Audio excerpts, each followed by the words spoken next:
On August 2nd to 16 BC, the sun barely rises over the plains of Apulia in southern Italy, but the heat is already stifling.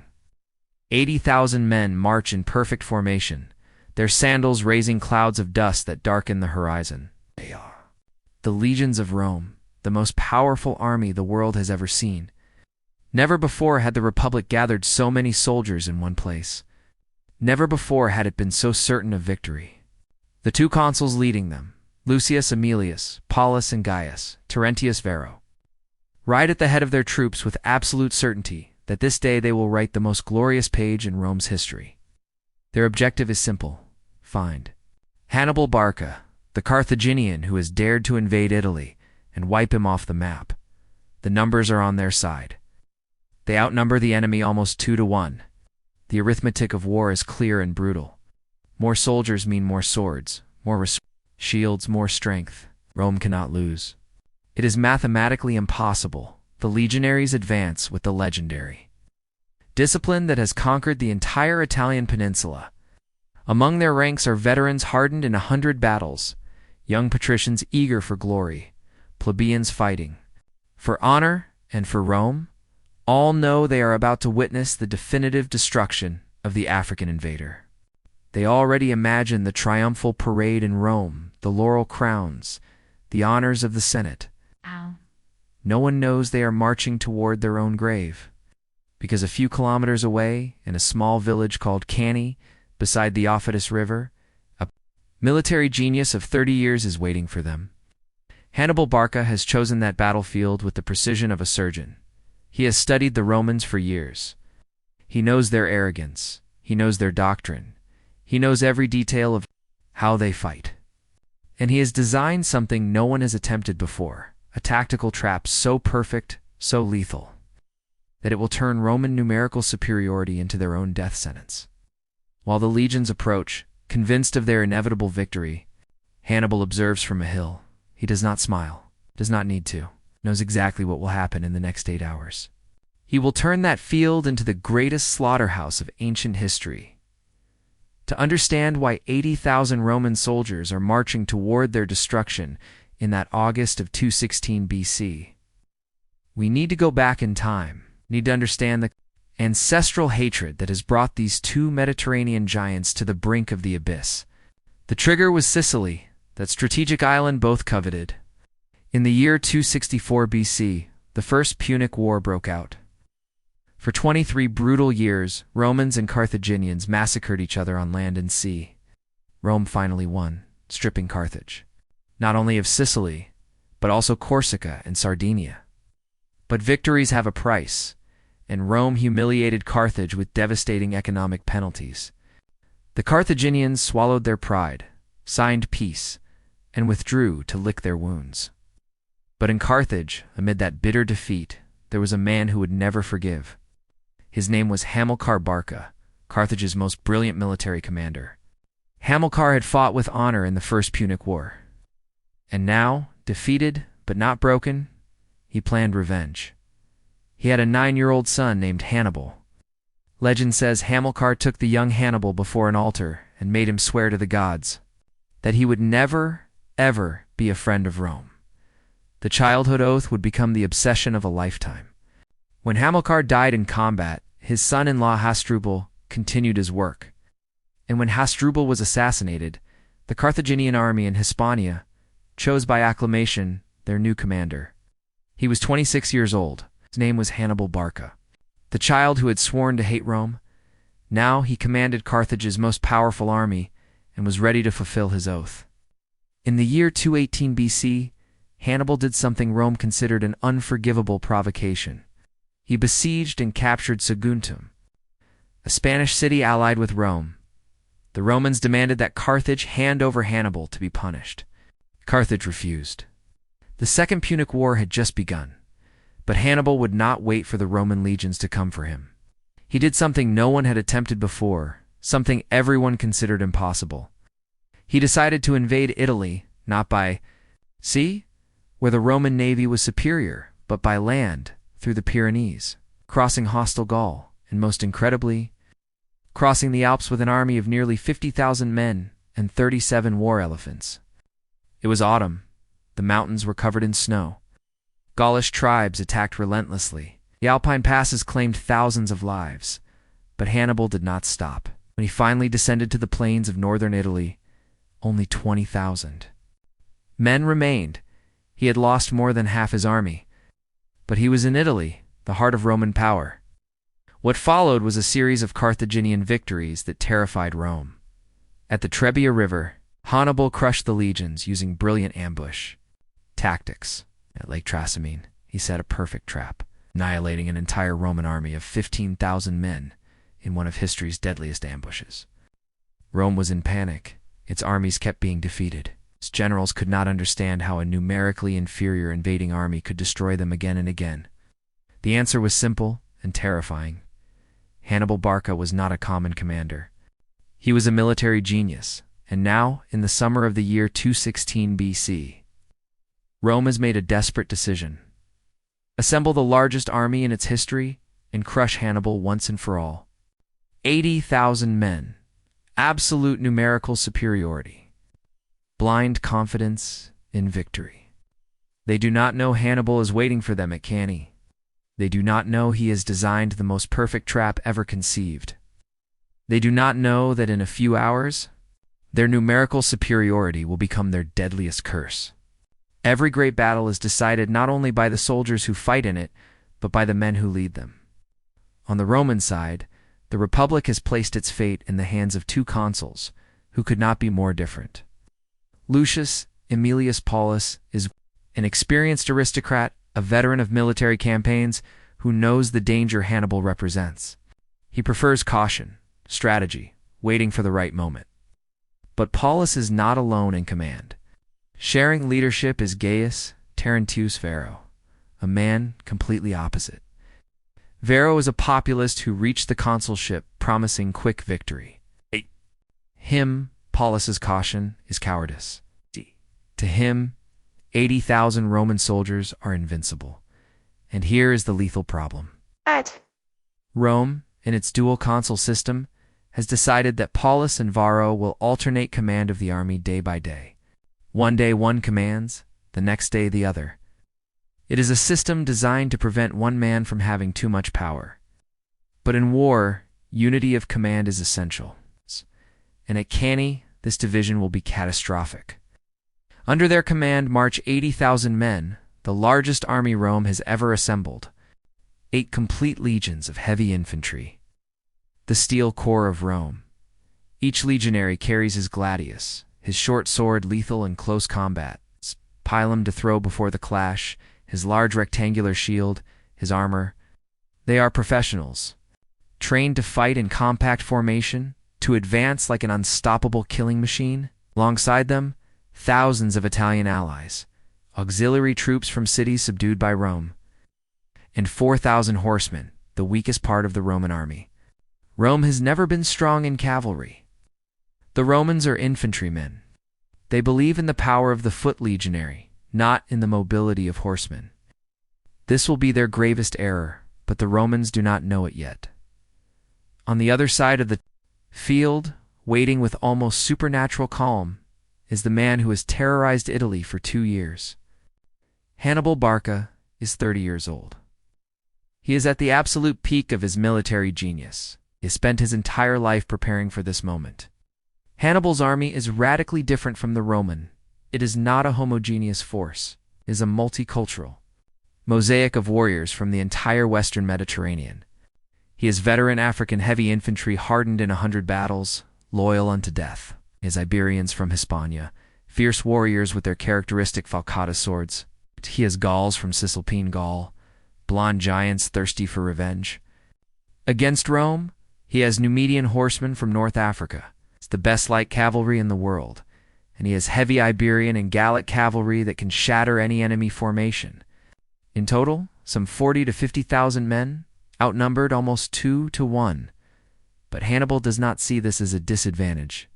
He sees opportunity, because his real advantage is not in numbers, it is in cavalry. While Rome can barely muster 1,000 mediocre horsemen, Hannibal has 10,000 of the world's best horsemen. And in his brilliant mind, he He has already visualized exactly how to use them. The difference between the two sides is fundamental. Rome has more soldiers, but two commanders who do not agree.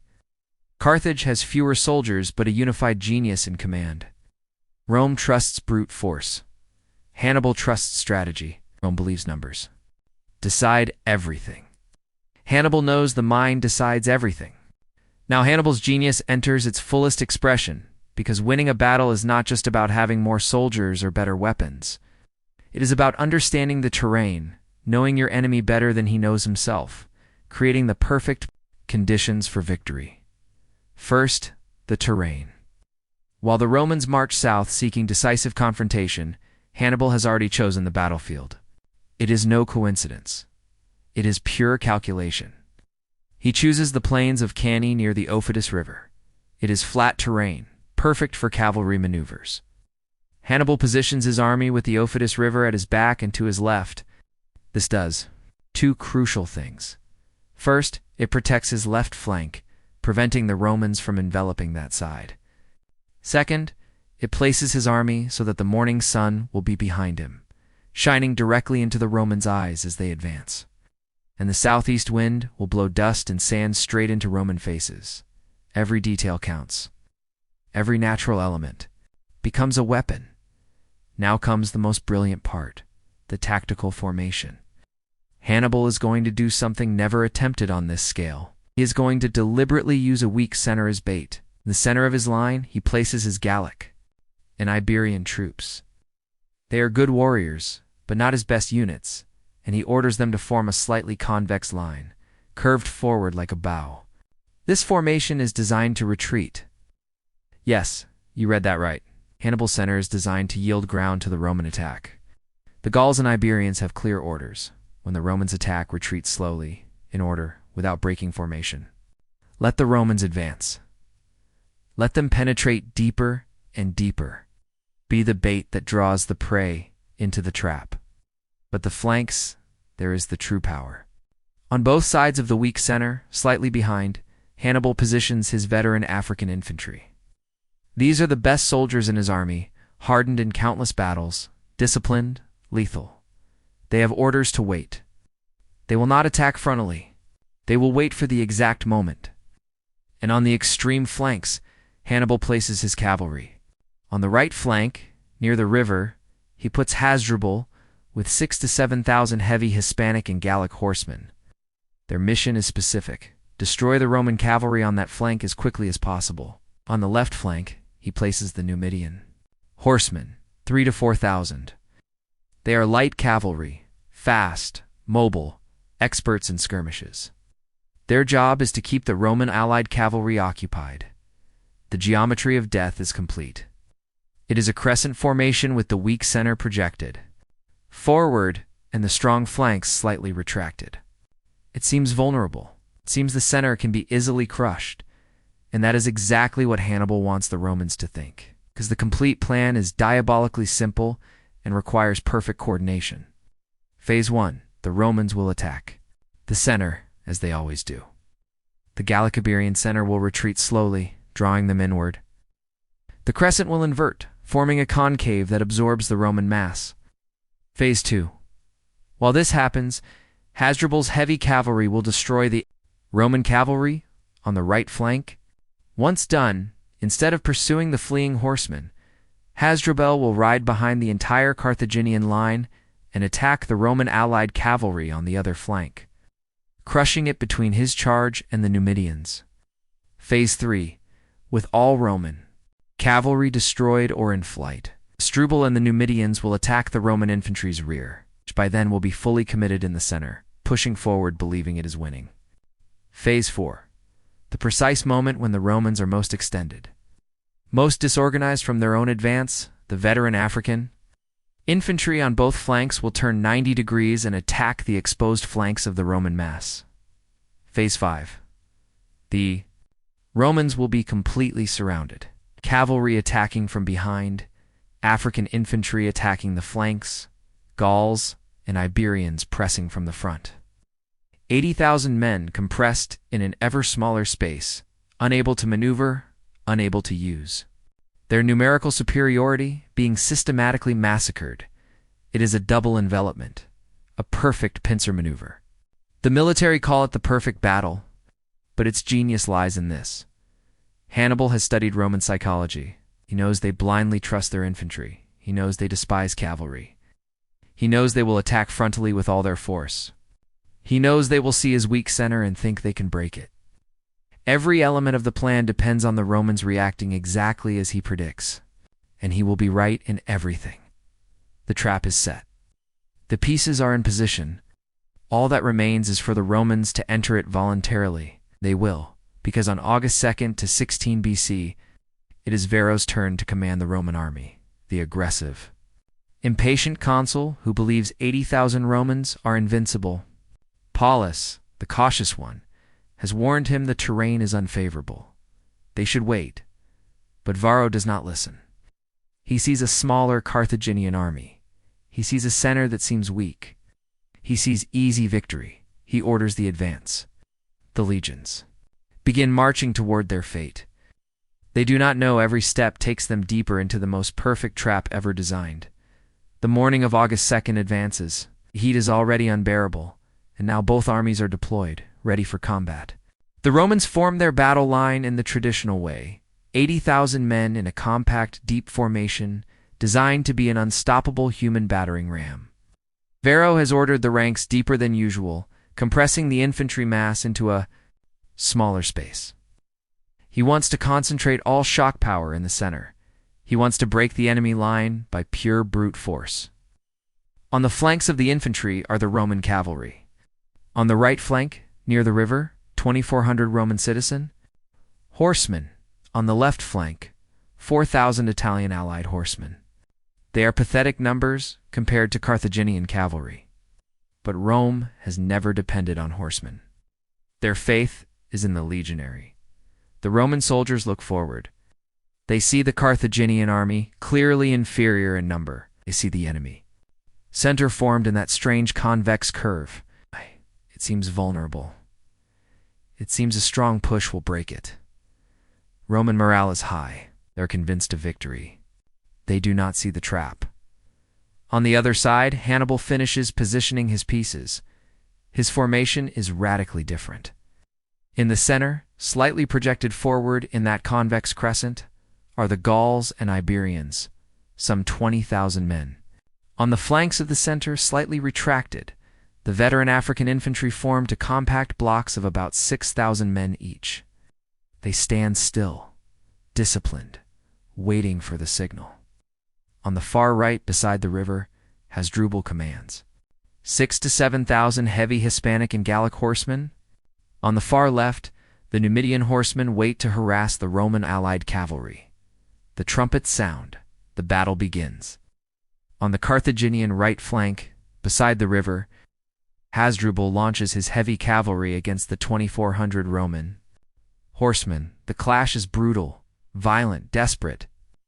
The Hispanic and Gallic horsemen are superior in number, better trained, more ferocious.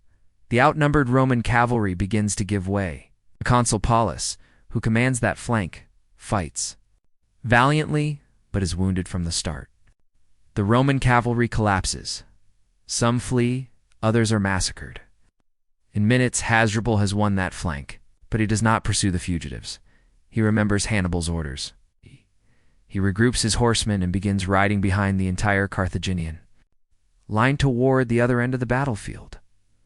While this happens, in the center, the Roman infantry advances. 80,000 men begin moving like an unstoppable machine. The ground trembles under their feet. They crash into Hannibal's Gallic Iberian. Center, the impact is ferocious. Swords cut flesh, shields crash, men scream, bleed, die. And then, exactly as Hannibal predicted, the Carthaginian center begins to retreat. The Gauls and Iberians yield ground, step by step, slowly but in order.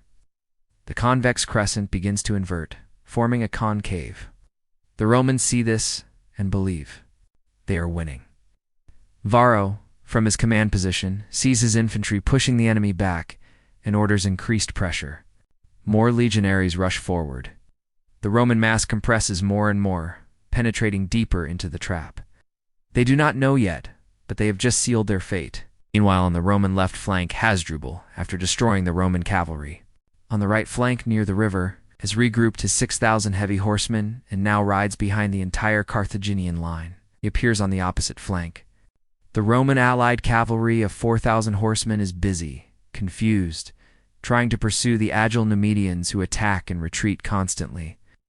They do not see Hasdrubal when the heavy Hispanic and Gallic cavalry charges them from behind. The surprise is total. The Roman allies are trapped between two forces, Numidians in front, heavy horsemen behind. It is a massacre. In minutes, all Roman and allied cavalry is destroyed or scattered. The battlefield no longer has Roman horsemen. Only Carthaginians remain. In the center, the Romans have pushed so much that the Carthaginian semicircle is about to break. The Gauls and Iberians are exhausted, bleeding at the limit of resistance. But then the crucial moment occurs. The Romans are fully extended. Their formation is disorganized from the advance. The flanks are exposed. The rear ranks pile against the front ranks. It is no longer an army. It is a compressed mass of men crowded in an ever smaller space. And now Hannibal gives the order. The veteran African infantry that has remained still all this time on both flanks, slightly retracted, begins to move. 12,000 men, 6,000 on each side. They move with perfect military precision, turn 90 degrees inward, and attack. The Romans, completely focused on pushing the center forward, do not see the lateral attack. Suddenly, thousands of fresh, rested, furious African warriors launch against their unprotected flanks. The Roman formation, so compact in the center, cannot react. The African infantry cuts them like a knife through butter. They attack the Roman flanks from both sides simultaneously. It is a perfect pincer movement, and then comes the final blow. Hasdrubal and his 10,000 horsemen, after destroying all enemy cavalry, charge against the Roman infantry's rear. The legionaries in the army's rear turn and see a nightmare, thousands of horsemen charging straight toward them. They try to form a defensive line. It is impossible. The Carthaginian horsemen crash into the Roman rear like an iron mace. Lances pierce armor, horses crush men under hooves. It is absolute chaos. In minutes, the Roman situation goes from apparent victory to total nightmare. They are attacked from 4 directions. Gauls and Iberians pressing from the front.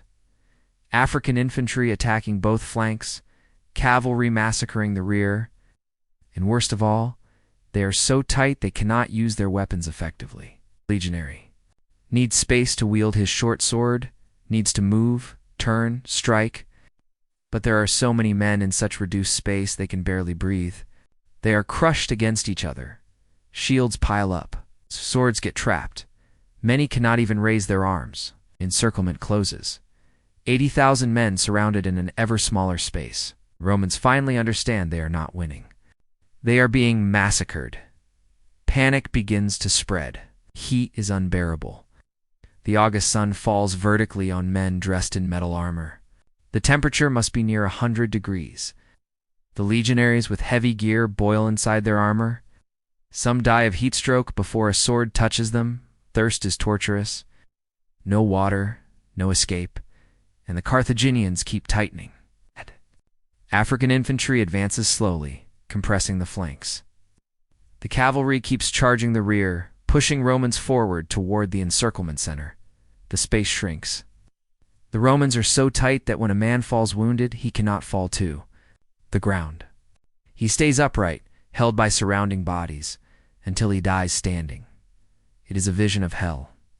80,000 men compressed, no space to move, being systematically slaughtered. Carthaginian swords cut from all angles, so Romans cannot defend. Can barely see. Dust, blood, sweat blind them. They scream, curse, beg, no mercy. The consul, Lucius Aemilius Paulus, wounded from the battle's start, fights to the end, rejects escape offers, stays with his men, dies like a Roman, standing sword in hand, surrounded by enemies. The other consul Vero, who ordered this battle, with such confidence, manages to escape with a handful of horsemen.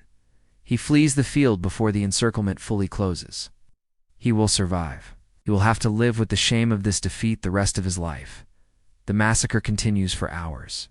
It is not a battle. It is a mass execution. The Carthaginians methodically, systematically cut the Romans piece by piece. The legionaries try to surrender. Some Carthaginians accept prisoners. Most do not. There is too much hatred, too much thirst for revenge. Finally, as the sun begins to descend, Roman resistance completely collapses. The last organized groups are destroyed. Thousands manage to escape, running through Carthaginian lines, taking advantage of the confusion and growing darkness. Most are not so lucky. When night falls over the plains of Cannae, the battlefield is a vision no man will ever forget.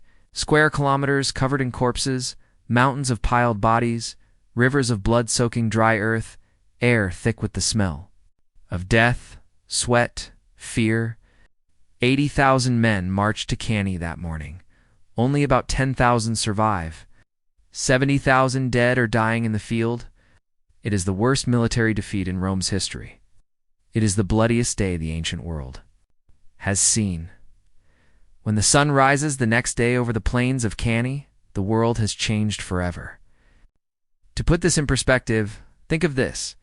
Between 15 and 20% of all Roman male citizens between 18 and 50 years old died at Cannae in one day. Ow. Rome lost a third of its adult military population. Ow. Hundreds of tribunes, experienced officers, military leaders, an entire generation of Roman elite lay in Cannae's mud. Carthaginian figures are brutally disproportionate. Hannibal lost between 6,000 and 8,000 men. Mainly Gauls and Iberians of the center who bore the Roman attack's weight, but compared to Roman losses, it is almost nothing. It is a casualty ratio of approximately 10-1, perhaps more. Besides the dead, 10,000 Romans were captured. Hannibal offers to return them to Rome for ransom. The Roman Senate, in an act of hardness defining its character, refuses. The Roman prisoners remain in Carthaginian hands. It is a brutal message. Rome does not negotiate. Rome does not surrender, not even for its own sons. When news of Cannae reaches Rome, the city enters absolute panic. No defense, no army. All dead or scattered. City gates close. National mourning is declared. But surprisingly, the Senate does not capitulate. They do something extraordinary. They prohibit using the word peace. They decree total recruitment, summon slaves to fight, something unprecedented. The city is terrified, but defiant. And here, in this crucial moment, Hannibal commits the greatest error of his career. His cavalry commander Maharbel urges him to march on Rome immediately. Maharbal's words will become famous in military history. You know how to win, Hannibal, but you do not know how to use victory. Give me the cavalry. In 5 days I will dine on the capital line. But Hannibal says no. His reasons are understandable. His army is exhausted. Is no siege equipment to take walls. Rome is a fortress. He needs time to consolidate alliances. He decides to wait. It is the error that will cost the war. Because Rome, terrified but not defeated, uses that time to recover, recruits new armies, changes strategy. Instead of confronting Hannibal directly, they adopt Fabian warfare, named after dictator Fabius Maximus, attrition, harassment, cutting supplies. Never again will Rome allow Hannibal to draw it to another pitched battle. The window of opportunity closes. Hannibal won history's most perfect battle, but lost the war. The war continues 13 years more after Cannae. 13 years of brutal fighting in Italy.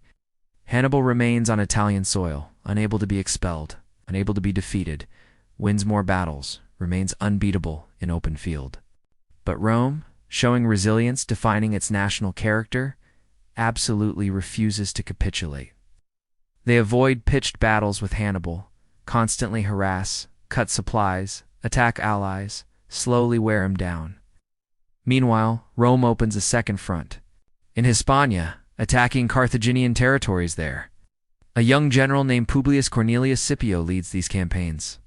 Scipio obsessively studies Hannibal, learns his tactics, understands his genius, and uses it against Carthage. In Hispania, Scipio defeats Carthaginian armies using Hannibal's own tactics against them. Then he does something bold, invades Africa. In the year 204 BC, Scipio lands in North Africa and directly threatens Carthage. The city panics. The Carthaginian Senate makes history's hardest decision, recall Hannibal. After 15 years in Italy, after winning battle after battle, Hannibal must abandon the peninsula and return to defend his birthplace. He must leave Italy without taking Rome, without achieving final victory. The final encounter occurs in the year 202 BC at Zama, near Carthage. For the first time in his career, Hannibal faces a commander who learned from him. Scipio uses flexible formations, exploits Carthaginian weaknesses, neutralizes Hannibal's war elephants. And for the first time in his life, Hannibal is defeated in pitched battle. It is the end. Carthage sues for peace. Terms are brutal. Must surrender entire fleet, pay massive indemnities, lose all territories except North Africa. Never again make war without Rome's permission. It is total humiliation. Hannibal tries. Rebuilding Carthage after the war, serves as magistrate, reforms the economy, tries healing wounds. But Rome never forgives, pursues him politically, demands his surrender. Hannibal flees, becoming a refugee, spends years in exile offering military services to other kingdoms opposing Rome. But Rome always pursues. Finally, in the year 183 BC, surrounded by Roman agents in Bithynia, no escape possible, Hannibal takes poison. His last words, according to legend, are, "Let us release the Roman people from their anxiety." Since they lack patience to wait for an old man's death, he dies. At 64, far from homeland, defeated but never broken, and Carthage itself does not survive much longer. In the year 146 BC, Rome manufactures a pretext for the Third Punic War, besieges Carthage. The city resists heroically for 3 years, finally falls. Romans systematically destroy every building, massacre or enslave the entire population. According to legend, they sow salt in the earth, so nothing grows there ever. Carthage is erased from the map. The civilization that challenged Rome ceases to exist. What does Cannae leave us? What do we learn from this bloody day of 216 BC, when 70,000 men died in 8 hours? The lessons are multiple, profound, eternal. First, numbers are not everything. Rome had 80,000 soldiers. Hannibal had 40,000. Arithmetic said Rome must win, but reality crushed arithmetic under brilliant strategies. This demonstrates leadership quality can overcome troop quantity. A commander deeply understanding war's nature, knowing the enemy better than the enemy knows himself, can achieve the impossible. Second, arrogance kills. Romans marched to Cannae convinced of victory. They did not consider the enemy might be. Smarter, they did not imagine their own strength would become weakness. Blind arrogance in war is deadly. Third, know your enemy. Hannibal studied Rome for years, knew their military doctrine, knew they would attack frontally, knew they trusted infantry mass, knew they despised cavalry, and designed his entire battle around these certainties. He did not improvise, he planned meticulously. This principle, knowing your adversary better than he knows himself, is fundamental not only in war, but in any human competition. Fourth, flexibility defeats rigidity. Rome had a rigid military doctrine proven in 100 battles: frontal attack, infantry mass, unbreakable discipline. It worked against previous enemies, but when faced with someone understanding that rigidity and exploiting it, it collapsed. Hannibal, conversely, was flexible, used multicultural troops, different combat styles, adapted his formation specifically for this enemy, this terrain, this battle. Flexibility is survival. Rigidity is death. Fifth, perfect coordination multiplies. Strength, Hannibal's plan required for different elements to act at precise moments. If any element failed, the entire plan collapsed. But executed with perfection, that coordination converted a brilliant plan into devastating reality. Sixth, perhaps most important for Rome, defeat can teach more than victory. Cannae almost destroyed Rome, but they refused to surrender, learned, changed, developed new doctrine, avoided confronting Hannibal directly, attacked weak points, opened new fronts, and eventually produced Scipio, a commander who studied Hannibal as deeply as Hannibal studied Rome. Rome lost the battle but won the war because they learned. Seventh, tactical victory does not guarantee strategic success. Perhaps the cruelest Cannae lesson: Hannibal executed the perfect battle, annihilated the enemy, achieved every military commander's dream, but did not win the war because he lacked a viable strategic plan to convert tactical victories into final victory. He could not take Rome, could not force capitulation. Brilliant victories did not change the fundamental power balance. Eighth, resilience defines final winners. Rome suffered history's worst defeat, lost a third of their adult military population in one day, but absolutely refused to surrender. Even prohibited the word peace, recruited new armies, kept fighting. That unbreakable resistance, that absolute refusal to accept defeat even when all seems lost, eventually won the war. Resilience surpasses genius when genius cannot deliver. The final blow and the final lesson, perhaps the most human: individual genius can change history's course. Hannibal Barca, a 30-year-old man, designed and executed the most perfect battle ever fought. His mind, his vision of war, his understanding, changed civilization's destiny. Great leaders matter. Brilliant minds matter. An exceptional person in the right place at the right time can tilt the world's axis. Cannae is not just a battle. It is an eternal lesson written in blood, studied in military academies worldwide for more than 2,000 years. Commanders of all eras will analyze every move, every decision, every detail of what Hannibal did that August day. Because Cannae represents the absolute tactical ideal, the perfect battle of annihilation. The double envelopment Hannibal executed becomes every military strategist's dream. Later Roman generals to modern commanders all study Cannae, try to replicate it, dream of executing something equally perfect, because what Hannibal did requires more than tactical knowledge, requires genius, perfect understanding of the enemy, perfect coordination among all units. Every soldier executing his role with absolute precision. It is a monument to human genius and the power of the mind over brute force.